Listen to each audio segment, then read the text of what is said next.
Greetings and welcome to Star Trek Discovery Pod, a sometimes funny, trying to be smart podcast covering all things new and classic Trek. Moopsie! I'm your captain, Myrriah Gossett, and with me on the view screen we have... Papa! Yes, it actually makes more sense. Like when we were before written, that's right. Like when we were thinking of our intro, it's like the discussion was like, what happens? What's your two Vix, Paul? And I go, well, if I was like two Vix with me and me, it would be Papa. Papa! So clever, right, everyone? Thank you for coming. Try the veal. Clyde will be joining us in just a little bit. He's running just a little behind with a mission off the command center, off of the main deck of things. What's the bridge? The bridge. That's the term I'm looking for. Oh, this is going to be an episode. This is going to be... It's going to be a great episode, Paul. I don't know. Yes, that's what I'm saying. It's going to be an episode. That's what I'm saying. It's going to be an episode. Tonight we are reviewing and talking about all of season 4 of Star Trek Lower Decks, giving you our thoughts, opinions, diving into what we thought of the entire season, some character arcs, all of the things. A couple of news points is that we found out Star Trek Prodigy will be hitting Netflix on Christmas on December 25th. So Merry Christmas to Trekkies. So everywhere. So we won't go as long without Star Trek as we thought we were, because it's just the first season is dropping on Netflix, not the second season. Then it's going to be as long as we thought it was going to be. Yes. So we're going to need some ideas for episodes, everyone. So please feel free to write and let us know. Yeah. I think it would be fun to do a full rewatch of Discovery and prep for the last season. Is my thought, but let us know. That's 30 episodes. Yeah. Yeah. Is that 30? No, a little about around there. Anyway, a little bit more, because some seasons had a little bit more than 10, but yeah. Okay, 40-ish. Yeah, we'll figure it out. We might double up on some, but yes. Just a few reminders tonight. If you are joining us live, or if you're just listening, you can listen, subscribe, and share this podcast. Most importantly, that share function on Apple, Spotify, YouTube. You can visit StarTrekPod.co and just send that to a friend as well if you prefer, and then they can find us on their preferred listening device. And if you enjoy seeing us live and want to hang out with us some more, or just hang out with us anytime, you can join us at the Patreon at patreon.com/StarTrekPod. And Paul, how can people interact with us live tonight in the chat? Oh, this is rough, because Clyde, you don't really do this, but I'm supposed to remind the listeners that if you're watching us tonight on YouTube, please participate in the live chat. And if you want to make a comment or a question for us to address during the pod, just type POD in all caps before your comment, and we'll see it. And something about hot frakes HF, but like it's not written here, so like I'm drowning. This, you like got it, Paul. You made it. You made it the whole way through. I did it. I'm a big boy now. Yes, you can do it off script. I believe in you. Kuhn told us it's 51 Discovery episodes. Okay. So we might need to double up if we're going to make it to cover all of them in time. Like, I still want Clyde to go through Enterprise. So like, I think actually we've been corrected again. 55 episodes. Okay, well, so be it. Make it so.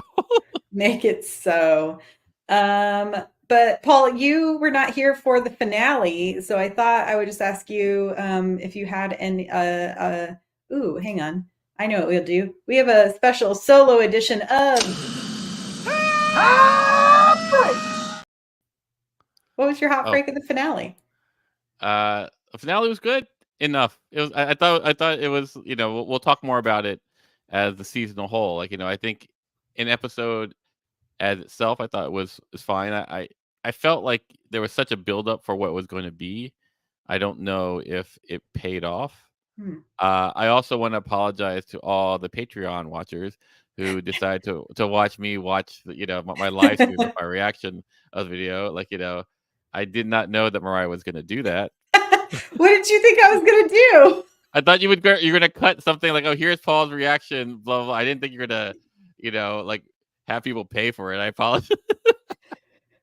Well, Uh, to my defense, you never like at the end went, here's like my thoughts and opinions of this. You gave me like 2 sentences at the end of the watch. So I said, let's just watch along with Paul. I mean, like, I think I picked a fairly unflattering camera angle, and I know that there are many to choose from, but I felt like I picked top 5%. So it's a premium bad camera angle of me just watching like, huh, ooh, for a half hour like that. That's yeah. Anyway, my apologies, everyone. It was the extended unedited cut. Oh, But we did it. complete pivot, just a shameless cheap plug, that we've mentioned before that I'm a movie person and I produce a film. It's on VOD now, so if you want Oh to check it yeah. out, it's American-ish. If Clyde were here, he saw it in the theater and he said it was adequate. I think he No, said he liked it. he really liked it. He really liked it. So like yeah, American-ish. It's on like Apple, Google, uh Amazon, Vudu. I guess people watch Vudu, whoever uses Vudu, Yeah, all around the world too. So, if you're in Singapore or like Bangladesh, I guess you could watch that as well. So that's kind of that's great. neat. Yeah, Everybody buy or rent it so Paul can get like his 0.25 portion of a penny per rental. exactly, exactly. So tomorrow I can buy my insulin. Oh No, gosh. I'm not diabetic, but that's always been my joke. But anyway, yay, Yay, Star so that Trek. you can survive. Yay, survival and capitalism. We're making it through. We do not yet live Oh, in oh, a post capitalist society. But yes, Paul, what were you gonna say? so there are people who actually watched along with me. Yeah, there's comments So- on the Patreon of people who watched along. oh God. Okay, cool, cool. Yeah, everyone Okay, had a yeah, great time with it, Paul. great, great. Um, okay, let's jump in and start talking about this season as a whole. And we're going to go ahead and start with some messages from the menagerie. I'm Menagerie. going to make a video We need, here. yeah, a graphic or something. Yep, yep. Yeah, I'm going to make something. Now that we have a little bit of downtime, I can potentially make something. But let's see. Carmen says season 4 of Lower Decks is a pleasure to watch. It may be the best season so far. It's a love letter to Trek fans, and it is always funny and fast paced. The character development this season was great. I'm looking forward to season 5 and learning more about Tendi and leaving the self sabotaging version of Mariner behind. Paul, you want to take the Word. next one? Yeah, Karen Chu. Season 4 seems to be kind of maturing, kind of the maturing of Lower Decks. There are a lot of other seasons with episodes I find more clever, but not one was disappointing, and the two-part finale was everything I could ask for. Satisfying, sweet, funny, revealing, and affirming. The season as a whole was probably the best by far. And then Keen says season 4 was great. It showed you can promote the gang and still maintain the spirit of the show. Also, I would have never in a million years thought the villain of the season would be Nick Locarno. I'm happy we'll get something on Evil Boimler in season 5, or I'm hoping we get something on Evil Boimler season 5. Like I have a little, like evil Boimler sounds like really judgmental, because I want to see alt Boimler. That's how evil seems like he's Section 31, so he's for the greater good, right? I mean, what if so? Uh, what if they bring back Jack Quaid to play Evil Boimler in the Section 31 movie with Michelle Yeoh? Oh, that would be hot. It would be That'd be great, hot. right? I Yeah, would be but into like that. yeah, no, no. But yeah, I mean, the last time we saw Thomas Boimler, whatever his name, whatever, Mhm. like he did have that maniacal laugh. So And maybe I guess is Section 31 evil? What do you think? Yay or I mean, they feel like a version of our CIA or FBI, so I want to say yes. So, there we go. There we go. There's Myrriah. but TBD, I don't know. I've seen them But, do some things that really ride the line. I'll say that. well, I mean, they definitely ride the line, but that's what they're for, right? Yeah, I mean, I So guess so. yeah, so yeah. Anyway, one last person, Home Tiki. I love the season more than any previous. The crossover with Strange New Worlds lead up to the season was amazing as well. LDS is maturing in a way that I didn't expect from us, from from this style of show. Bravo, heart, Bravo. live long and prosper.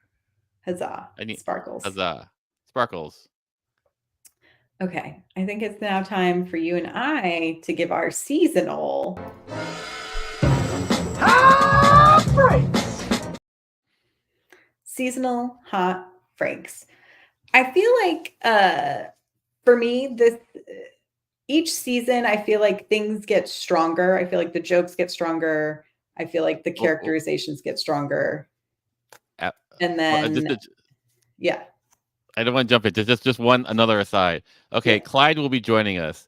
If everyone can just put peanut, when the moment Clyde goes on it, everyone just fill it with peanut hamper, peanut hamper, peanut hamper. What about peanut hamper? Like Clyde, what about peanut? If you could just fill the chat with that, I would really appreciate it.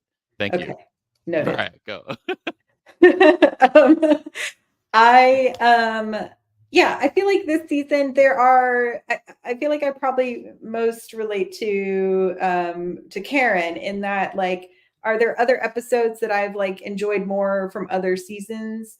But I feel like this season to me was very strong. I like seeing character growth. I feel like we're moving in a really interesting direction. I'm really excited for next season. I feel like a lot of the internal lore of the show has paid off in some really fun ways with things like Badgie and Peanut Hamper this season, while also still paying homage to some original Trek. And I'm really excited by the addition of T'Lyn. I really enjoy Gabrielle Ruiz, so I'm glad she's in our cast. And I rewatched a couple of episodes today, and they all still made me laugh.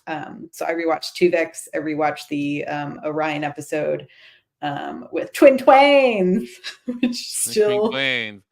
Myrriah, you are a something. You are just a crumb in my whisker biscuit.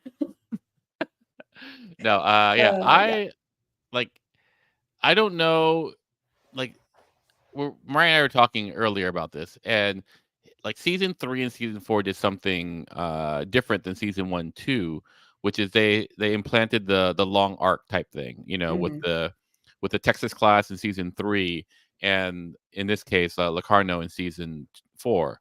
And in season 3, I thought it paid off really well to paralleling what everyone's going through. And for me, like, I think episode per episode, I think the quality was very, very high.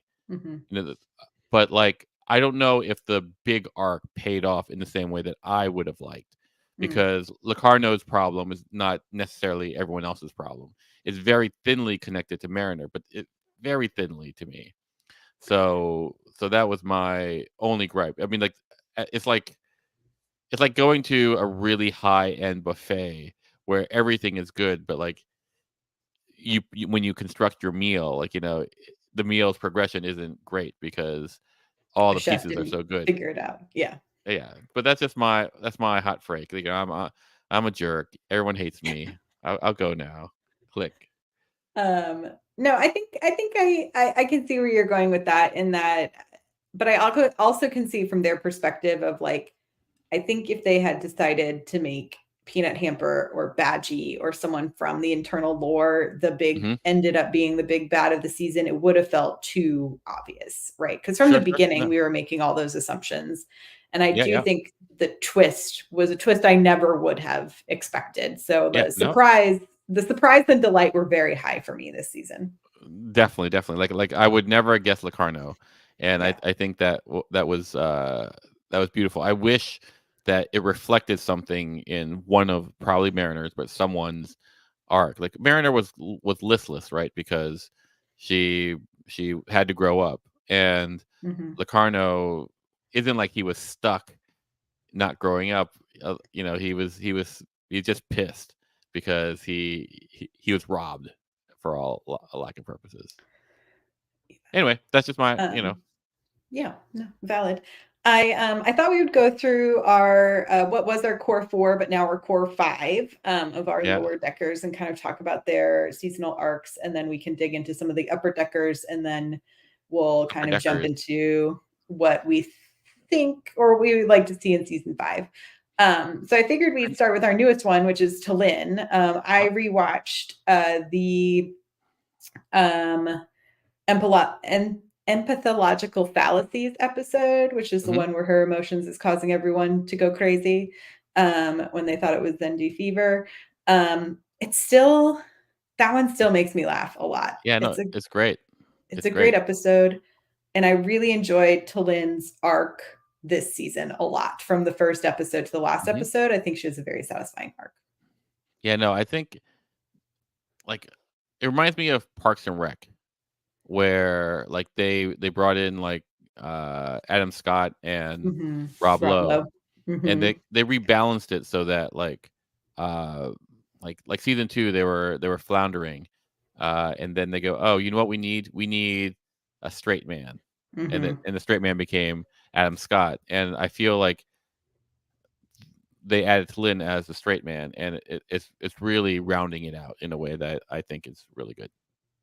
Yeah, I agree, and I think it's been fun to see because we were introduced to her in season two, at the end of season two, Mhm. during the Packlids fight, and I think it's been really nice to see them bring back a character that I think a lot of people enjoyed and brought her back in a very smart way, and seeing her as kind of this interesting. I mean, I know we always compare all of our Vulcans to Spock, but I do find the humor to be very similar to the humorous relationship between Spock and Kirk from the original series, in my mind, the way that Tallinn interacts with the rest of our kind of core cast. Word. Live long and prosper. Yeah, so Tallinn's great. And then moving to, I feel like Rutherford probably had the least character development this season, but we did get quite a lot from him last season with the Mhm. development of Badgie and his Sure, yep. fatherhood to Badgie. And then also we had the storyline of his implant in past seasons. So I feel like he's gotten a fair amount of character development in seasons past, but I don't know if we saw as much from him this season. Yeah, I think he like, you only have so much space, right? Yeah. Like, I think Boimler didn't get a lot of space this season Mhm. either. Uh, but I think that's fine because, sometimes, like, you watch Friends, if you're old enough to watch Friends, and sometimes, sometimes it was very Ross and Rachel focused, and then it Mhm. became Monica and Chandler focused, and Right. it's just the way the universe moves, the Yeah, it's constellations move. Yeah, the seasonal ebb and flows, yeah. yeah, And it's been nice to see. I mean, this season really was like kind of Tillin, Mariner, and Tendi, mhm, which absolutely. was a nice combo. And I really enjoyed the Orion episode. I think one of the most. I just think like beat for beat has some really solid jokes. And also because we've never seen an Orion planet in that way, it was Sure. also very satisfying as a Trek fan. Yeah, yeah, no, and I think every time we see Tendi, like, show more than just the "Hi, I'm happy, I'm so excited to be here, oh my god," when you Mhm. see more of that layering, you go like, "Oh, she's really one of my favorite characters." You know? Yeah, and like her ability to think like a few steps ahead of everything, I thought was really interesting in Mhm, that particular episode. Like she already knew to come with mhm, like the antidote to the pheromones and mhm, like she came ready for all of the bar fights and like uh seeing how she was trying to both like protect her family and her culture but also in turn protect herself and the reputation that she's built. And I thought it was a really sweet moment when we get like Mariner being like, "No, we know who you are, and like mhm, you don't have to hide your past for us to not, sure, like we're going to believe you for who you are." yeah, It was really nice. and, and Tendi, for all of it, is probably the most capable captain. Hmm. In that way where, she's level-headed, as far as, just a Starfleet style non-rogue captain, she's Hmm. level-headed, she's a quick thinker, and she can karate, and she's smart in all the ways that, everyone needs to be. I just remember, in the penultimate episode when the Klingons were about to blow up the shuttle, she's the one who beamed them off to the planet. Yeah. So Yeah. it was like, okay, we gotta do this, we gotta do this. Like Teddy goes, nope, boop, We're like out. boom. So I mean, like she does that a lot, like So she's quickly becoming. I would say she's probably the character. She might not be my favorite character, but she's the character I'm most interested in right now. Yeah, and I think it's probably because at this point, up until this season, she was the one we really got the least amount of backstory on. Sure. And I think because she is an Orion and they have such a like huge place in like the lore of Trek that it Sure. becomes a point of fascination, Mhm. especially because there is like, it's like up until this season, anytime we've kind of had interactions with the Orions, it's filled with like all of the tropes of the Orions, and Tendy's having to push back on that. And so we finally got, I think, a much more multifaceted look at her and Orion culture, which I really enjoyed. Sure. No, love it. Okay, before we move on to Boimler and Mariner, kind of our core two, I wanted to go back and just mention that I I've seen like on Twitter, like folks talking about how like Tawny Newsome is setting up to be our new like um Frakes in some ways because now she's writing on Academy. She's been Mhm. on Strange New Worlds. She's the lead Is she writing on? on Is she writing on Academy? she is writing on Academy. Oh, awesome! Good for Um her. which I'm really excited about. And I think everyone's like, oh, this is like our generation's Frake. And I was like, I'm really excited about that. As Tawny Newsome as a whole person. And I Well, hope we get do you them have you inserted seen into everything. the? Do you know, does Tani, can she grow a beard? I mean, I feel like she would rock a beard Okay. if you gave her one. Yeah. Yeah. I don't know So, if she I don't know if she can grow one, but I think if you put a false beard on her, she would she sure. would yeah. If someone, I'm not very good with the photoshops, but if someone had the Can Photoshop skill and knew that, can it just Riker lets. Riker Mariner. That's right. And then we'll change our hot breaks to hot Newsome. Hot Newsome. But yeah, I'm really excited and I would love to see more, yeah, like all of our lower deck crew in more franchises in whatever they want them to do. Sure. Okay, so Boimler, like you were saying, Paul, has not had, I don't think, I mean, we got to see him sit in the captain's chair, and I think probably see, there's the episode where he's like learning that he has to delegate, which I Sure. fully identified with. Sure. No. I've seen you not delegate. You're Yeah, good. I'm It very works. good. You're very good. You're very good. um, but yeah, what did you I think of Boimler's arc this season? like we had a little hint in the beginning, right? Where basically he's dealing with like, oh, I'm lieutenant junior grade now. So like Hmm. so you could see him deal with that one thing, but after that he's just being Boimler. Yeah, Like I don't think he grew anything. I don't think he progressed emotionally or career wise, and that's not even a bad thing. Like, I think the best part was when he was in the captain's chair in the finale, and he didn't mess up. yeah. He didn't mess up, and he sounded good for the 5 seconds that he was in the chair. So good for him. Yeah. I mean, he did have a bit of like if you go back to the Tuvix episode, I feel like the Tuvix episode kind of mirrors his journey for the whole season. Like they really just Mhm. set it up in that one episode where he goes from learning he's going to get a promotion to putting a lot of doubt on himself because he's like, you know, uh Ransom is like, "Well, you'll get this as long as you don't mess up." And so then that just rang in his head for the entirety of the episode that they're running around on Voyager, Sure. which again, such a, a Star Trek of your heart. Star Trek of my heart, and also just like the weirdest references they could have pulled for Yeah. Voyager. No, let's Um, pick the deepest cuts we can. yes.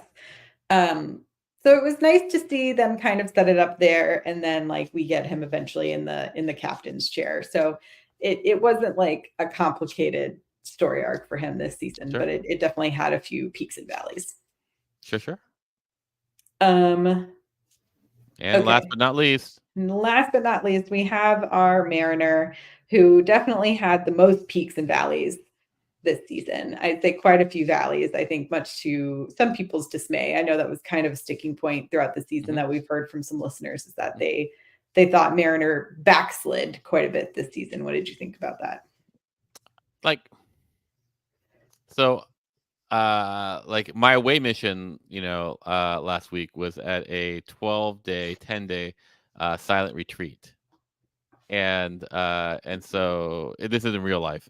And I have to say, like, being not talky and like in the middle of nowhere for 10 days, you can get unregulated. Yeah. Mhm, And I felt like that's how Mariner was this season. mhm. She was unregulated and she kept on like swinging, like, really, I'm responsible. Like, I'm gonna be irresponsible. No, I'm not really irresponsible. Now I'm gonna be whatever. And I think pre my what you call it, my exile, I I would have gone like, oh, this is hard for me to watch because it doesn't feel like I can't grasp this. But post exile, I go like, oh, I guess I can see how when you're confronted with a certain reality about yourself, how you can become unregulated in that way. Mm, Like mhm, it's not always that like you have insight in yourself, like, oh, I'm going to grow up now. I'm like it's like I imagine there are times when people are, and I'm not a parent, but like you go like, oh, I'm gonna be a mom, I'm gonna be a dad, and they start freaking out. It isn't like they focus immediately. It's like, oh crap, what do I do? I better go, like, go drink now and like, and get all the it get, like just lose their marbles in that way. And I feel like Mariner was in that mode.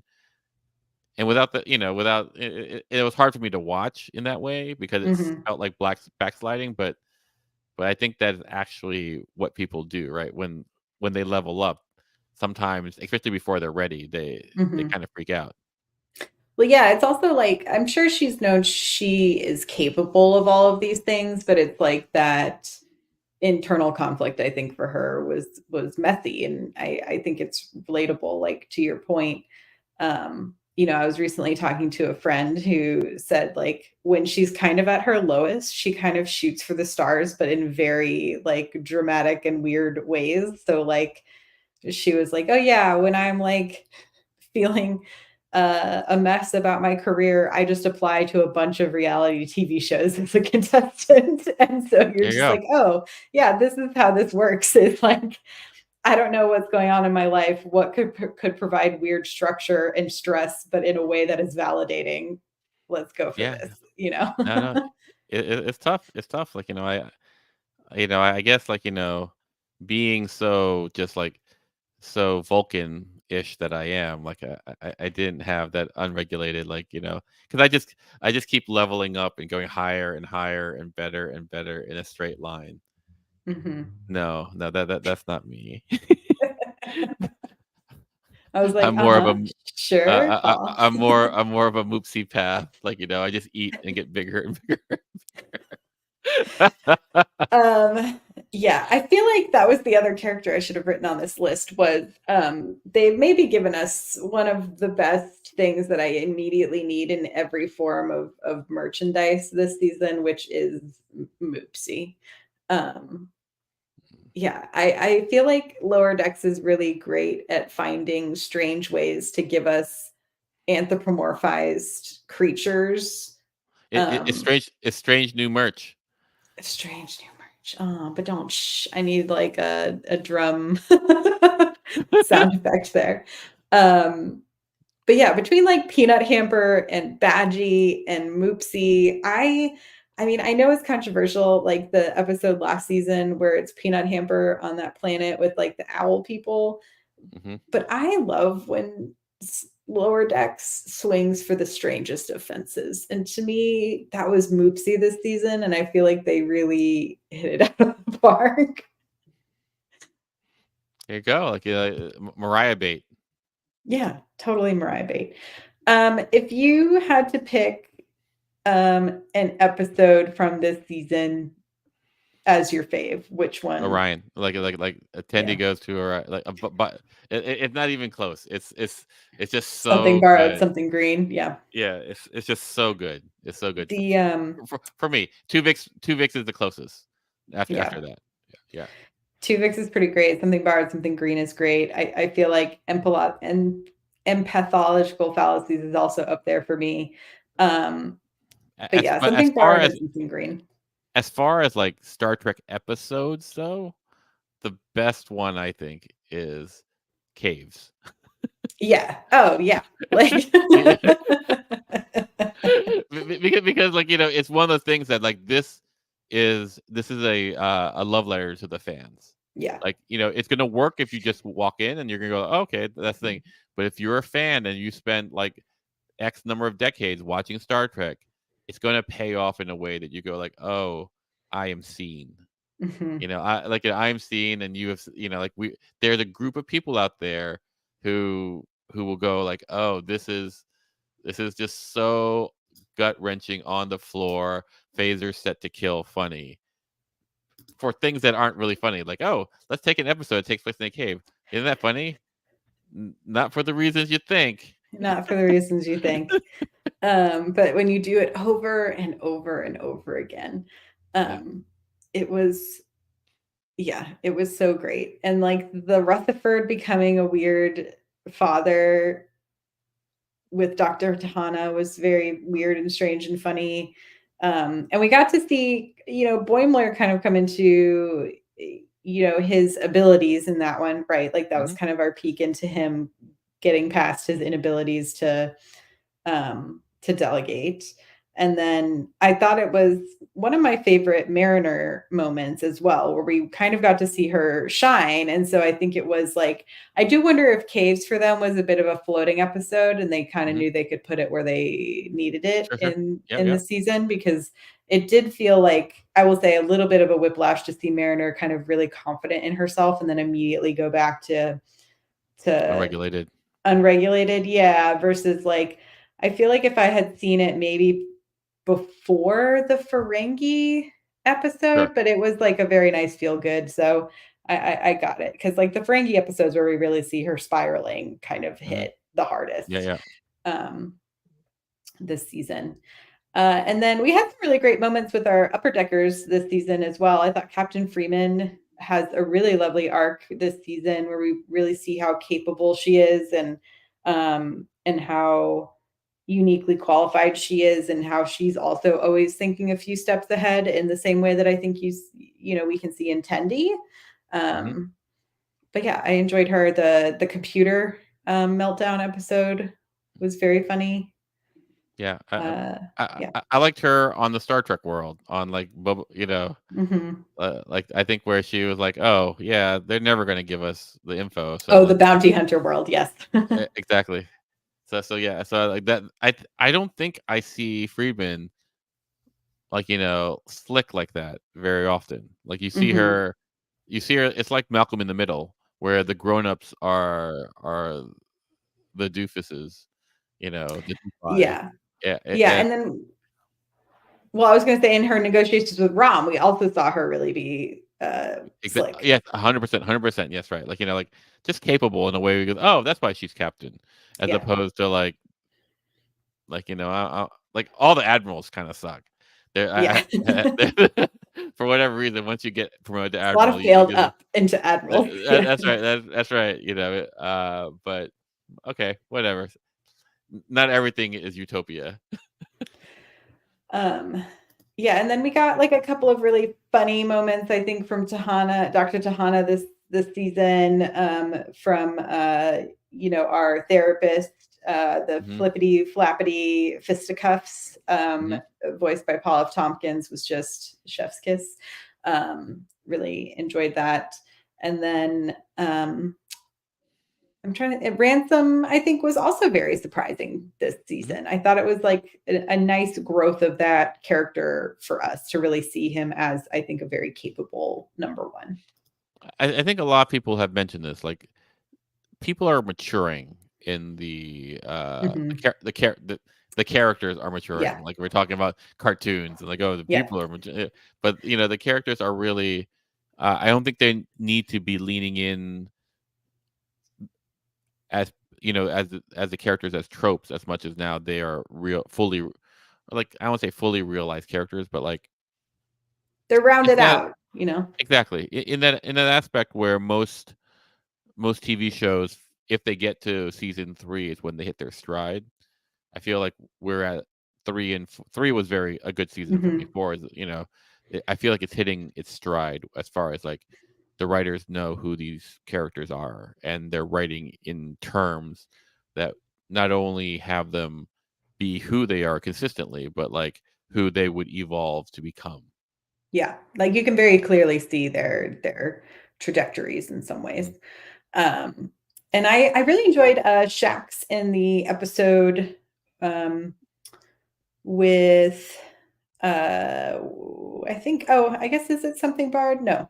Um, it's in Anthropological Fallacies when, Boimler is kind of really stressing out and goes in for his slam poetry, puzzles, Mhm. and tarot card with For Shax, and sure. I thought it was nice to see a security officer who so often is portrayed in Trek as like this very stoic and like, serious character to have these Stoic kind might of not Stoic might not be the right word. I don't think not Shax for is ever Shax, stoic. yeah, but other security That's right, officers. that's right, that's right. But But serious, yeah. yeah, we got to see some I like there's like the line of like what is security without mental health, and I thought it was like a very profound like Sure, line. I was like, sure, oh, sure. okay, comedy show, I see what you're doing, Yeah. Oh, I Yeah. I have to like rewind. Like my favorite moment of the season was Boimler going to his room and it's all red light Oh and god. The Boimler, Goldilocks room that sequence, that that I lost my mind and I still think about that and I can't stop internally laughing. and It's then it just like just comes in and beeps that little like shield on the yeah, window. it's just so just like classic comedy in a It's way very that it sitcom-y trope, but it was like fun to see, you know? yeah, and what's really funny was that it's so basic, but like it was so in Star Trek. Yeah. It was like classic and in our world as well. So anyway, blah blah blah. Good That's what season. Like we're on a podcast, Paul. You're supposed to blah blah blah. yeah, well, blah blah blah indeed. Miggly mo, miggly mo, miggly mo. Make me mo. Yeah, I mean, I think we'll get Clyde to maybe write up something, y'all. He apologizes for not making it in, but we'll get him in here some other time. Family things happen. But what do you want to see in season 5? Like I want to see a worthwhile growth of Mariner because I don't know where she goes to next. I like Mhm. I think of where I can see where everyone else can go to. Like Rutherford will probably come to realize that he is in love with Tendi. Like Mhm. uh and so that's fine. And Tendi is going to find herself more self possessed. Not only I can be you know mistress of the winter constellation and chief science Mhm. officer slash captain, blah blah blah blah. Like that's going to be simple. Boimler will become more confident, and then he'll probably have something that will shatter his confidence, and then he'll have to reconfidence again. But Mariner, I have no idea where they'll go with Mhm. her.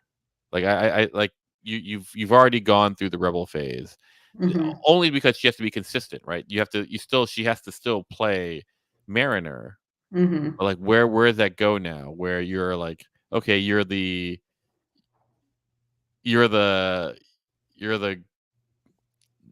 good rebel now. So now you're Kirk. Right. Well, now you're stuck, right? Like you don't grow anymore, but everyone else is growing around you. That Mm. might be fine too, though. Like because like in like I think Janeway maybe is there a captain that grows? Like Kirk doesn't really grow. Picard Right. doesn't really grow. Well, I And think there's like growth in their professional lives and then there's growth yeah, in their personal lives, right? yeah, Like, and I think Picard and Janeway to me have the most like personal growth stories that are mm, kind of revolved around their interpersonal connections. sure, okay, sure, like I get that. Like in some ways, like I'm worried that Mariner is fully baked. So Mm, or like as baked it. So that's what I want to see. I want to see what they come up with mhm, before, because like for all of it, had she played her cards differently, she would be an upper decker now. She would right. actually be ransom, if not captain. So because like in Star Trek and Starfleet, like they'll give the ship to anyone who is talented. You know, don't worry about the time. Like Yeah. so like it's like when Chris Pine Pike gets. I'm gonna get oh, you just Yeah. graduated Starfleet. Here's the ship. Yeah. Ba-bow. So don't worry about You're that. Picard's son. Come on the ship. Talk about nepotism. OMG. Yeah. Um, yeah, that's a good point, Paul. I hadn't really thought about like where is Mariner going because I think I'm just excited about like the Tendi possibilities next Mhm. season, Sure. seeing more from T'Lyn. And so I think it is smart that they are like trying to round out the stories of the other folks. But yeah, like is Mariner going to become more of a supportive like character, which I Mhm. doubt. So it is like what do they want to see her growth in, and I kind of think back to the flashback episode of when they had her at the academy as like a young cadet and you saw Mhm. how kind of young and overly eager she was, and like Mhm. is there a way for that Mariner to come out more in this more experienced rebellious Mariner? Maybe, but I think they have the same problem in Strange New World with Pike. Like Right.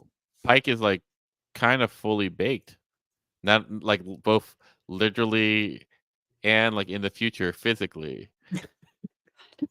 um he lives a life that works for him. Yeah. um but I do wonder, we had like a love storyline with Mariner a bit with uh The Andorian. the Andorian, Jennifer. Get Uh-huh. out of the way, Jennifer. um and so I wonder if there's a way to kind of like pick that back up of like what is her interpersonal growth going to look Sure. like now Maybe, that she maybe, is maybe more that stable. like yeah, no. I got you. I see that. Hmm. Hmm. So that's what about you, Mariah? What are you looking forward to? Yeah, all the Tendi storyline, very much looking Mhm. forward to that. I'm also excited about T'Lyn and where she's kind of heading. I'm interested in the will they, won't they between Rutherford and Tendi and seeing where they decide to take that.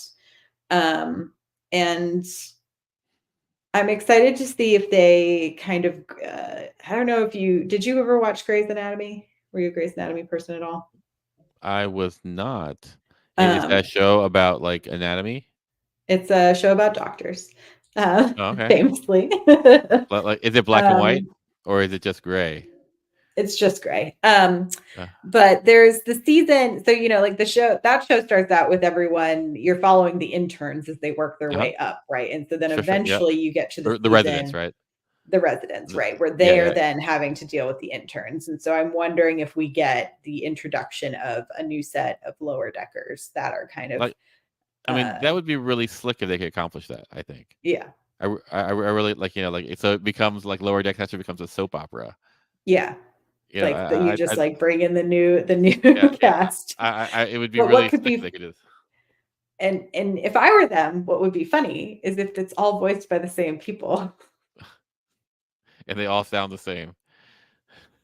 Potentially. Yeah. It's Like like, no, but then you like swap it around. So like the Mariner of the group is like an Andorian, and like, sure, sure, sure, you yeah, figure no, that no. out. I don't know. Could We'll be probably funny. see something like that in the in Academy. Yeah, I'm probably. really hoping that I hope it's good. Yeah, I think it's gonna be a I, little teen soapy, which I'm not mad at because it's from a lot of the same folks who did a lot of the CW kind of they sure. did like Nancy Drew and those shows. So Okay. Okay. Cool. Cool. I think it'll be interesting. But alas, we don't have timelines on a lot of our new Trek besides when Prodigy season 1 is hitting Netflix and then everything else is just set for early 2024 for the second season of Prodigy, which I'm looking forward to. Anything else, Paul? I think in the end, like I think Lower Decks is probably the most consistent new Trek that Yeah, there is. I Like would agree with that. where I go, like every episode, I know I'm going to be happy. You walk out where you go like, oh, I can't even think of an episode where I go like they messed up. I can't think of one. Yeah. Like I know some people would argue the Peanut Hamper Owl episode, but I love it. yeah, yeah, yeah. Like I think it might be because it doesn't require, because if it's a comedy, it doesn't require that much. Like you get more latitude, but like for whatever Right. reason, I just think of the finale of third season where like you're one ship, you can't stop the Texas class, and then I Mhm. know that's why I call it California class, and and here comes the San Clemente or the blah blah blah Yeah. and blah blah blah, and I literally, as much as my positronic brain would allow, I almost teared. It was so touching and ridiculous. Yeah. It's so touchingly ridiculous. I feel like touchingly ridiculous is like probably the best description of Lower Decks. Yeah. Um, yeah, I enjoyed it a lot. Okay, y'all, we know it's late. We appreciate the live viewers, and if you're listening, we appreciate you as well. Thank you so much for subscribing. Don't forget to share the show. You can also leave us a review on Apple Podcasts or on Spotify. We appreciate those. It helps other people find the show. Visit StarTrekPod.co for links to everywhere you can find the show, share the show, and to our Patreon. You can also, if you are listening to us or watching, down below, there's a link to our merch. If you want a sweet, sweet Hot Freaks merch or some sweet mathematically perfect peanut hamper merch, you can check that out too. You can follow Oh, us. it's daylight savings. That's why everyone's tired. Yeah, daily. It's been dark for so long. Yeah, yeah, It's too long. I hate how early it gets, yeah, yeah. how dark That's it gets so early. But you can follow us on X for the moment at Star Trek Pod. We will see you all soon. We'll keep you updated on the social medias of when we'll be back, but it'll probably be in the next 2 weeks. But after the fall November holidays. So live long and prosper, everyone. Bye bye. Bye, everyone.